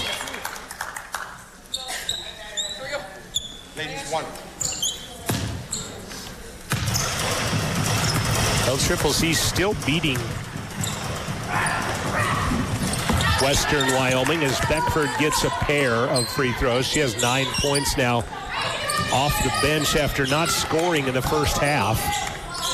Tiffany got away with a walk. Right side, Mendoza pump fakes the triple. She might have got away with a walk as well. Shot doesn't go in. Nesbitt 1 rebound away from a double-double. She'll try to score. Can't. Beckford is going to get called over the back. Oh, they're going to call it on. See, that's what Beckford was upset with and why she threw the ball away, is I think she thought she got called for over the back of Mendoza, but they called Mendoza for kind of sliding under. Sort of an undercut thing. So Beckford has to change her tune a little bit. She was a little upset. Now she gets a couple of free throws and knocks down another one. 10 points for Beckford, all in the second half right here. You know, holding steady is not a bad thing for CWC in this third quarter. Absolutely not. In fact, have increased the lead by 2 with 43 seconds left. Beckford misses the second and battling for the rebound. It goes off of Central. Edwards was battling Tervort with it, and it will stay Pronghorn basketball. Well, they always look for that inside cut. 17-foot shot goes 19 on an airmail. And Rodriguez has it swatted away quickly by Beckford. 37 seconds left. Gillette has just kind of picked up the intensity a little bit here in the last couple of minutes. And hasn't faced CWC that much, which is good. They'll break the press. Tervort bounce it to Sawyer, put it up and in. That's how you break the press. That's nice when we end up with a 2-on-1 at the end of that. Quick, easy passes and a bucket by Sawyer. 20 seconds remaining in the third quarter. Sawyer a basket away from a double-double tonight. And your lead will be bigger than the average number of points that they've scored in any quarter. Beckford for 3, right side, misses. Edwards, though, the rebound, put it up. That doesn't go. Finally, Nesbitt is fouled and won. How often does that happen where nothing goes, and finally the one that does go is where the player is fouled? More often than you probably would care to admit or know. 1.1 seconds left. Nesbitt, I got her for a double-double. 10 rebounds and 13 points. And a chance at 14 points, and she has it. And it's going to be 1 point different than the halftime score ended. Central outscores the Pronghorns 22-21 in the third stanza and takes a 15-point lead into the final 10 minutes. Central 63, Gillette 48. We'll be back after this timeout. This is Rustler Basketball from Rustler Media. Bailey Enterprises is a supporter of CWC athletic broadcasts. Bailey's operates Pit Stop Travel Centers, Bailey Tire and Auto Service, Bailey Oil Company, Speedway Cafe, Evergreen Wholesale, and Central Wyoming Transportation. All can be found online at BaileyTire.com. Stick around for Bailey's postgame show after the game. This broadcast comes to you in part by Fremont Therapy. They offer physical, occupational, and sports therapy in Lander, Riverton, Rawlins, and Green River, Wyoming. They are the scoreboard sponsor for tonight's game and can be found online at FremontTherapyGroup.com. A Big Win sponsor of the Rustler Athletic Booster Club is Health Source Chiropractic of Riverton, restoring health through the relentless pursuit of exceptional care. They offer chiropractic care and exercise therapy for everyone. Services include spinal decompression for degenerative or bulging discs without surgery and custom orthotics. They also have health products and nutritional supplements. See them at 910 North 8th West in Riverton or online at healthsourcechiro.com/Riverton. Don't miss your chance to win $10,000 and support Rustler Athletics. The Rustler 500 is coming. Pronghorn basketball to begin the fourth quarter of this one. Central has been out front most of the day. As Rodriguez and Stefano battle. I think Ari might have got away with a foul. Referees coming in, and they will point Pronghorn basketball. Because Ari kind of went up on the backside and swatted that one away. Stefano was took offense a little bit. Inbounds to Stefano, back to Edwards, cross courts it, stepping back 17, misses front of the iron. Vergara for the Rustlers, the rebound. There's two Vergaras on the rosters here, one for each team. The men's team has two players with the same name, as Vergara's triple does not go down, but they're from different countries on top of it all. I take it they're not twins. They are not. That's a whole other story I was going to go with when we had a couple of brothers on the team, and then two players with the same last name as Marinkovic. Three, no good. Nesbitt puts it back up. That's no good. Third opportunity for Martin as they are destroying the Rustlers on the board right now. We're doing the Warland girls with the Sherman triplets. We were dead even at rebounds at one point. It's now 41-30. Pronghorns have out-rebounded the Rustlers. And CWC has two more turnovers than does Gillette, but has a 14-point lead. But I thought at the one point the shooting percentage had a lot to do with the rebounding totals early on. Gillette 16 of 61 for the game, just 26%. And now they've outscored CWC by a single point in this second half. Trail by 13. Central break the press. SB wide open, does not shoot the three. That's a shot she would normally take. Ball and will, and she'll drain it. You know what I like about her? She plays bigger than she is. Definitely at 5'6". She has some big-time moments as Nesbitt gets behind the defense and scores. 16 points. Going to take the charge, Nesbitt, and Tiff will get her fourth personal foul. Looked like Nesbitt was leaning, anticipating the contact, and I thought maybe a flop call. I'm not surprised because there's been a couple iffy ones like that, I think, in this game. Tiffany will come out. And I think we benefited, actually, from a couple of them. 4 personal fouls on Tervort. And so she will sit at the 8:32 mark.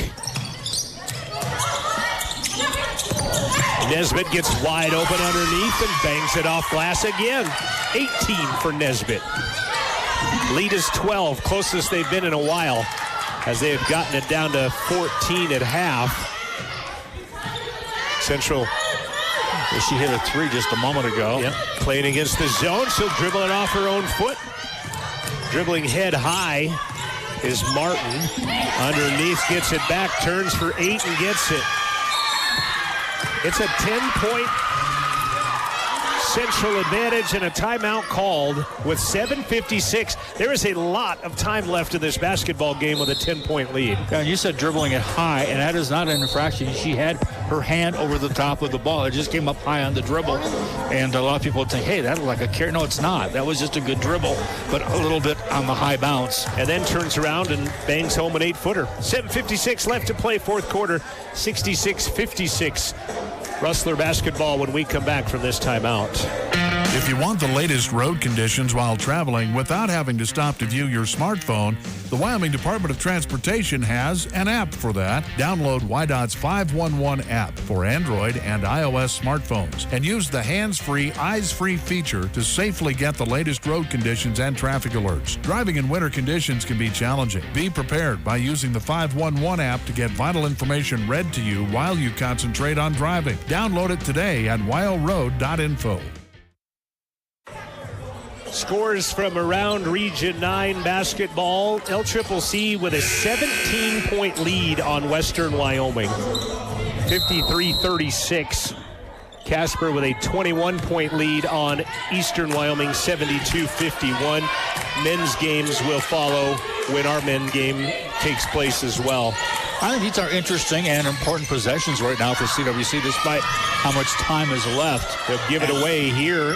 Beckford going to the ground, picking it up is Martin.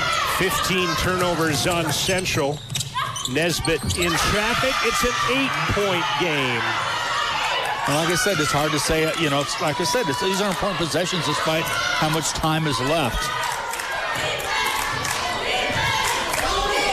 And I think playing keep away will not work at this early in the game as they are really trying to take the air out of the ball, even on some possessions previous. Walker left side triple is big. She knocks it down. Boy, very big. 10 points, Katie Walker. That stops an 8-0 spurt by the Pronghorns, by the way. It was 66-50 at one point.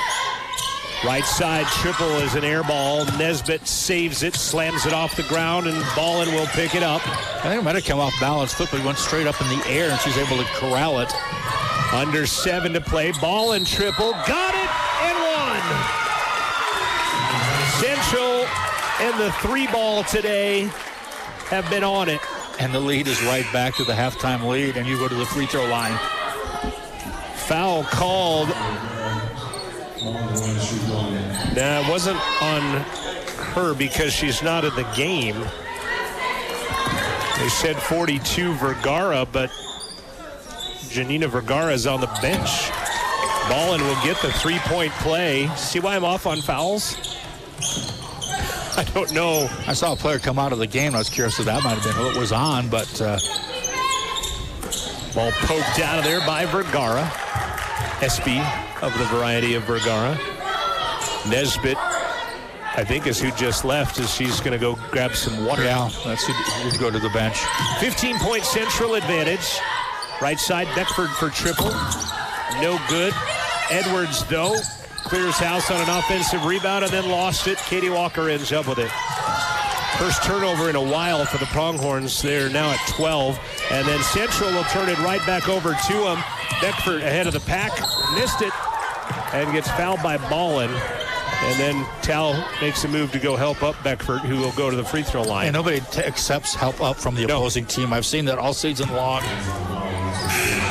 Even when players... I don't think it'd be a chance to yank down the opposing player. Exactly. But, even when players are trying to be good sports, they are thwarted at that turn, but Tal went to go help pick her up.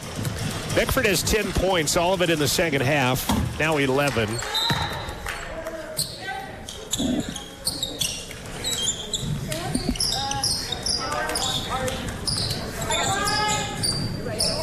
Hey, ball's live one time. Jessica Sanchez is screaming in Texas for the Rustlers. Victor Stark, Tiff Trevort's grandpa, didn't get to make the trip to Australia. He's in Utah. Free throw Beckford is good. I guess at a number, I don't think could have made the trip that normally might come to these games. Ball knocked out of bounds, stays. Central basketball. Sawyer and Trevort back into the game as we'll go Look at our shout-outs. I would like to believe it was a thought of, should we listen to these guys do the game or be there? But I don't think that's the thought that came to mind. Yeah, the first choice is be there. Second choice is just don't listen to them. Second choice was doing your own dental work, and third choice was us. Third choice is put some volume, let John and Joel talk to you. Starting the fourth quarter in Casper, as Rodriguez has it knocked out of bounds with 3 to shoot. Casper leading 78-57. 3 seconds on the shot clock. Somebody got bailed out a bit there, too, because he really had nowhere to go. I honestly thought it was kind of a dribble out of bounds situation. Ballin gets it back, chucks it behind the shot clock, just trying to get something up, desperation. Thought maybe if she hit the shot clock, that more time would go on it. Exactly. I don't think that's how it resets, but 13-point Rustler lead. Beckford runs past Tervort in the paint, floats 10, missed it. Dasani Nesbitt, another putback and score. How many of the boards have been offensive? A lot. She has 12, and probably 7 of them have been on this end of the floor. It's an 11-point game.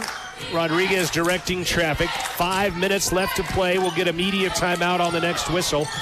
Our final one of those, and then Central with 3 timeouts, Gillette with 2 timeouts after the media timeout. And then the clock coming into play. 8 on the shot clock. Vergara right side, missed it. Nobody home but Marinkovic. She will bring it into the timeline, stop at the 15-foot line, and drain it. That's pretty good because she battled the dribble a couple of times in the backcourt. I thought she wanted to pass that down low to Nesbitt, but instead, at the last possible split second, flips the 15-footer in. And it's a single-digit lead. Yeah, 3-possession game now. Near steal. Rodriguez back out to Tervort. Tips triple on the way, doesn't drop in, and Beckford will get the rebound. Ball and Dean are up in the backcourt. Cross court. Nesbitt, triple on the way for her, is going to miss. Well, that would have been huge. Tervort will get the rebound. And see what I talk about how long these spurts have been playing have been, that there's no whistles, as this was 5:12 when I mentioned it with the media break coming up, and now we're under 4 minutes.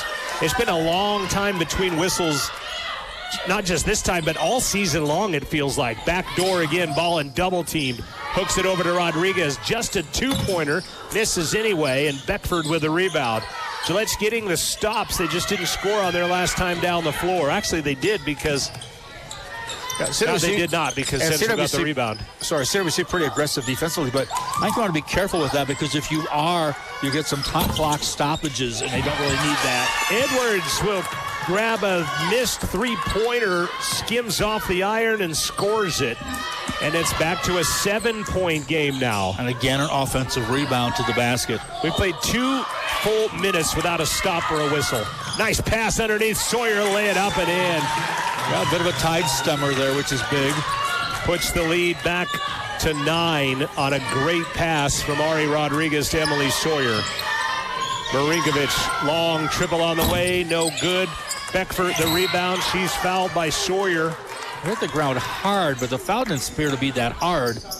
Emily will get her 4th, and we'll get the media timeout. Beckford's still down underneath the pronghorn basket.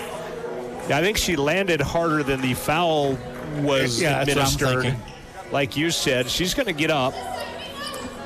CWC's training staff headed over there. She's holding on to the side of her head. She's going to come out. 2:51 left. We got the media timeout after almost 2.5 minutes of solid play. 75-66, Rustlers out in front. We'll come back, finish this one out from Rustler Gym right after this.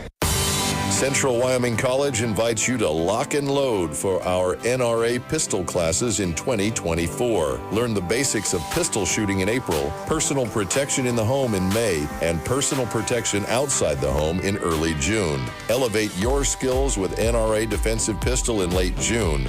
Want to teach others? Join the NRA Instructor Pistol Shooting Program in August. Register now at Rustler Central or call 307-855-2270. Visit CWC.edu for details. Secure your spot and aim for excellence. Resetting your Fremont Chevy scoreboard. 2:51 left to play in the contest. 75-66 Central leading by 9. Alyssa Beckford went down right before the timeout. She's back out. Free throw is short. Gillette 73% from the arc on the day, 16 of 22. Central is 8 of 11 from the free throw line. If I said the arc, I meant the free throw line. Men's game coming up directly after. Beckford's second is good. She has 13 second half points. Just off her average. Ballin brings it into the front court. Not where you want to have the ball for a second, but they get out of the trap. And to just get it handed to you on top of it. Not even that you dribbled yourself in there as Walker gets fouled by Edwards. And I think he was argued pretty much every call. 4 on her now. So she's got 4. Sawyer and Tervort for Central have 4. Sawyer's on the bench. Tervort is on the floor. 1 on each corner of the paint. That's going to be tough for Tervort because he plays a very aggressive defense. Rodriguez runs around Edwards, who does not play very aggressive defense because of the 4th foul. And that's the first basket of the game for Ari since the first quarter. She's got 16 after 14 in that first stanza. Beckford triple misses. Dasani Nesbitt, another rebound for the Pronghorns. Edwards, baseline, shot on the way, front of the iron, no good. Mendoza, the rebound. Tervort over the top of Edwards. It's not going to fall in. You can tell what she was trying to do. She was trying to set up her right hand. And a rebound by Stefano. Beckford drives in the paint, way high off glass. Nesbitt, another offensive rebound. Can't put it in, though. And Walker got the rebound, but she will watch it sail out of bounds and stay Central ball because it was knocked out of bounds by the Pronghorns, and we'll get another timeout. And we're getting clock shrinkage at this time. Clock was in the pool. 1:42 left. 13 rebounds, 22 points. Nesbitt will come back. We'll finish it after this. This is Rustler Basketball and Part-Time Seinfeld episode on 88.1. Rustler Sports On Air are brought to you in part by Porter's Supply of Riverton, offering grills, spas, fire pits, gas stoves, wood-burning stoves, and Green Mountain pellets. They are located at 750 East Sunset Drive in Riverton. Details can be found online at portersmvs.com. Thanks to Porter's Supply for the sponsorship of tonight's pregame show. 1:42 remaining regulation time on the Fremont Chevy scoreboard. Central by 10. Their biggest lead was 25 after they jumped out to a 27-6 first quarter advantage. It has gotten as close as 9. Mendoza lob it up to Ballin. She'll run past Edwards. And they'll set up shop, run some clock. And they've had to do it against some foul trouble a little bit today as well as Central. Again, we appreciate everybody that's chimed in on the Rustler Athletics on YouTube. Rodriguez, another one. And that could have been the nail. 19 for Ari. 14 in the first quarter, 5 here in the fourth quarter. That is her 5th triple of the game for Rodriguez. Beckford right side triple, no good. Ballin in there for the defensive rebound. Did I say she plays big for her size? 6 rebounds, Cal, 2 rebounds and 14 points. But she averages almost 5 rebounds a game, I believe, doesn't she? 3.4 actually. That's close to 5 in my book. Foul called on Dasani Nesbitt as her 3rd personal. And then Katie Walker's on the sideline on the inbound, and we'll turn it over. So Gillette gets a stop of sorts, and now they'll get a timeout to get the ball advanced. I believe their final timeout of the ball game. But the time just isn't there now. Right. 49.6 left. Central by 13. Stay with us. Your post-game show brought to you by Bailey Enterprises coming up next. Central by 13. Hey, high school juniors and seniors. Get ready for an incredible day of exploration and opportunity at CWC Discover Day, Wednesday, February 21st. Discover your dream major at the academic fair and explore our beautiful campus. Parents, we've got you covered with a special session right before you get a free lunch. Get the inside scoop on all CWC programs at the information session. And of course, don't miss the prizes at 2:00 p.m. for your chance to win something special. Text the word DISCOVER to 855-2001 for more information or RSVP at cwc.edu/discover to secure your spot. This exclusive event is for high school juniors and seniors, so bring your friends and let's explore endless possibilities together. Don't miss this chance to shape your future. Wednesday, February 21st. Text DISCOVER to 855-2001. CWC Discover Day. Rodriguez, Tervort, Walker, Vergara, and Ballin, the 5 on the court for the Rustlers in the waning 50 seconds of this one. Edwards, Marinkovic, Nesbitt, Beckford, and Stefano, the 5 in blue for Gillette. Edwards can't get a 3 away, and then Tervort's going to step in front of it, and she will be fouled by Marinkovic. Big-time steal by Tiffany Tervort, playing right in her office, and that is on the defensive side of the equation and getting the steal. Hear that applause from down under as we speak, I think. By the way, if you get a chance, go to New Zealand, Trevor, just so you know. And now Central will take a timeout. Just the 4th team foul. Central has 2 timeouts remaining. Gillette is out of timeouts with 35.5 left. And got to see some of the pictures you brought home from your trip down under over the holidays. Did you go over Christmas? Yep. You were, oh yeah, okay. I didn't know if you were back by Christmas or. We spent our time in Sydney. We're there in Brisbane. 25th meeting with. We got a player from Melbourne in this game. That's right. Yeah.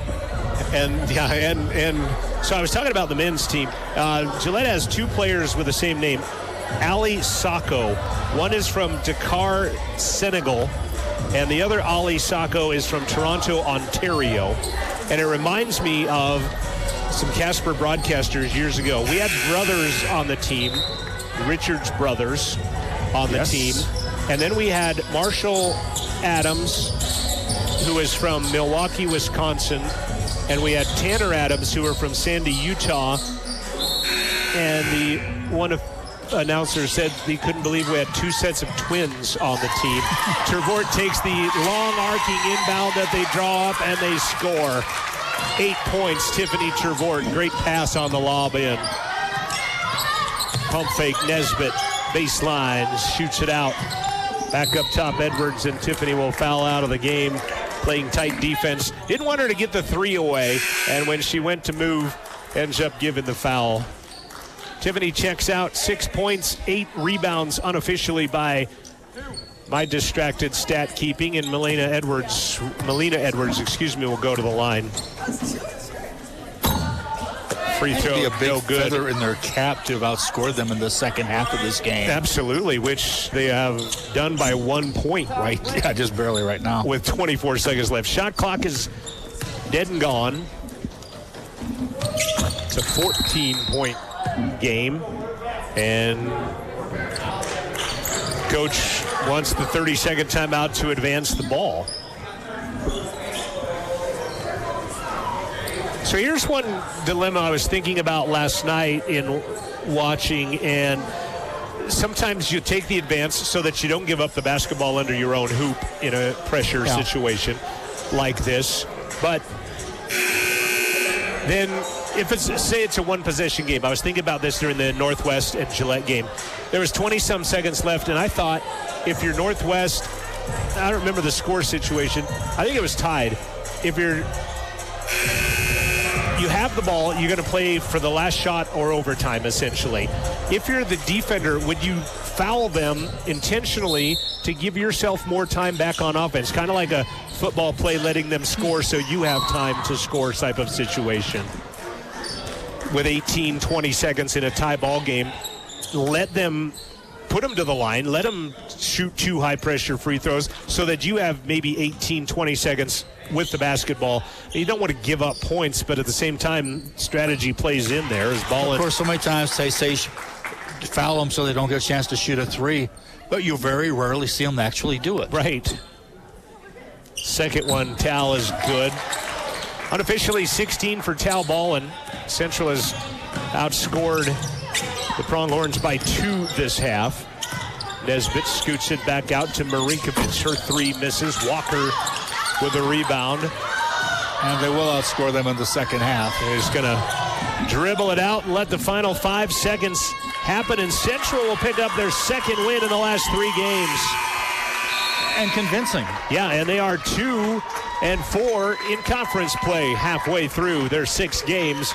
They've picked up a pair of conference wins. 84-68 your final from Rustler Gym. Central again had a huge lead at 27-6 at the end of the first quarter, and they make it stand up and they win 84-68. Final minute of the game in Casper. They are going to win as they're up 18 on Eastern Wyoming right now. And then in the late stages of the women's game down at at Western Wyoming, got to wait for their scoreboard to turn the pixels back on as the camera fades in and out of that. But LCCC had a pretty big lead. LCCC leads by 17 with a minute left to play in that ball game at 64-47. Kind of a surprising one there, handing them their first loss of the game. Coming up at halftime of the men's game, we'll talk with head coach Leighton Westmoreland on this win here today. Your Bailey Enterprises postgame show is next. The Rustlers, they win it. Final count of 84-68. Your Bailey Enterprises postgame show is next. This has been Rustler Basketball from Rustler Media. Hey, high school juniors and seniors, get ready for an incredible day of exploration and opportunity at CWC Discover Day, Wednesday, February 21st. Discover your dream major at the academic fair and explore our beautiful campus. Parents, we've got you covered with a special session right before you get a free lunch. Get the inside scoop on all CWC programs at the information session. And of course, don't miss the prizes at 2:00 p.m. for your chance to win something special.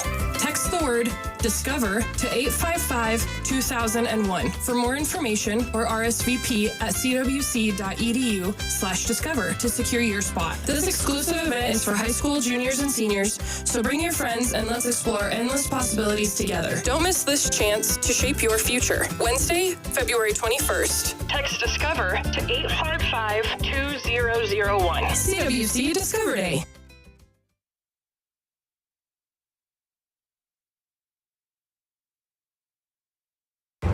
Peter and his mischievous fairy sidekick Tinkerbell visit the nursery of the Darling Children late one night, and with a sprinkle of pixie dust, begin a magical journey across the stars that none of them will ever forget. In the adventure of a lifetime, the travellers come face to face with a ticking crocodile, and of course the villainous Captain Hook.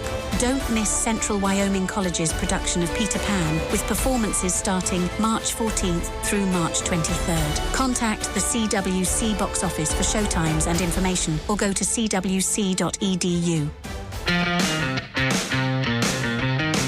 If you're out on the road and the weather is getting bad, do you wonder what the road ahead holds for you? Download WYDOT's 511 app for Android and iOS to get the best real-time updates when traveling. Winter can bring unpredictable and potentially hazardous weather conditions, so be prepared with WYDOT's 511 app. Download it today at wildroad.info.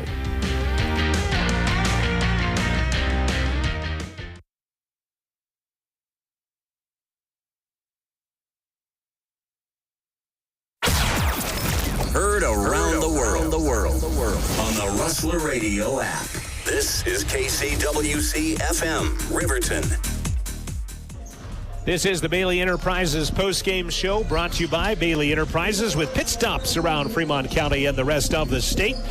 Central women win it 84-68. Do want to do this. I forgot to do this during the course of the broadcast, but a big thanks to Amanda Nikoloff and the new media class. Connor Fertig was our director in the studio, and he's related to a pretty good basketball player. Yeah. And, Andrew Belongo and Noah Marshall were running the cameras up here in the press box, so appreciate them for their support of Rustler Media this weekend, and Amanda Nikoloff's new media class. And let's see, Connor and Noah will be running cameras, and Andrew will be directing the men's game. So big thanks to them. This is your post-game show, brought to you by Bailey Enterprises. Central got out to a 27-6 lead, hitting 6 3-pointers in the first quarter of this basketball game. Got outscored 21-14 in the second quarter, but still had a 14-point lead at half. It went 22-21 in the third, 21-20 in the fourth, as Central maintained that halftime lead. It did get down to 9 at one time, but as you mentioned, Joel, the Central battled and got back, and they did so. Getting the answer. 4 out of 5 starters today with double figures. The only one that did not was Tiff Trevort, 6 points and 8 rebounds for her, did though. Her damage other ways. Katie Walker came off the bench to score 10. So 5 in double figures for Central, led by led by Ari Rodriguez, 19 points, 14 of that in the first quarter. She had 5 3-pointers today, did Ari. I'm going to say for them to win, it has to be a team effort, I think, for them to win. I mean, not just this game, any win, I think they have to have a team effort to do it. Even in the game she scored 35, they had to score 90-something to win that game in that as well. Tal Ballin, 16 points tonight. SB Vergara, 13. Katie Walker and Emily Sawyer each with 10. Emily had 12 rebounds in the contest. Tiff Trevort, 6 rebounds and 8 points. Katie Walker had 4 rebounds. Tal Ballin with 16 points. Crizel Mendoza had a 3. Latai Charles had 3 free throws and a field goal. And she made some nice hustle plays, I thought, when she was out there as well. And I think to a person, every one of them has those little things they do that don't show up in the stat book sometimes that they contribute with. Other side, Dasani Nesbitt, 13 rebounds, 22 points. That's on the unofficial side. Where is Dasani on the stat page right there? 24 points, 15 rebounds. I had her real close to that in the contest as well. Marinkovic had 13. Beckford had 13. She also had 7 rebounds. Very athletic player is she. Melina Edwards, 5 points, 6 rebounds. Martin had 4. Q Stefano had 6 points in the ballgame. Kinley Solom had 4 as well. And it looked like the rotation for Coach Lewis's team kind of shrunk down in the second half a little bit. Yeah, it did, certainly. It was a weird game because you really got badly out-rebounded, I think. The numbers may not portray that as much as it really appeared.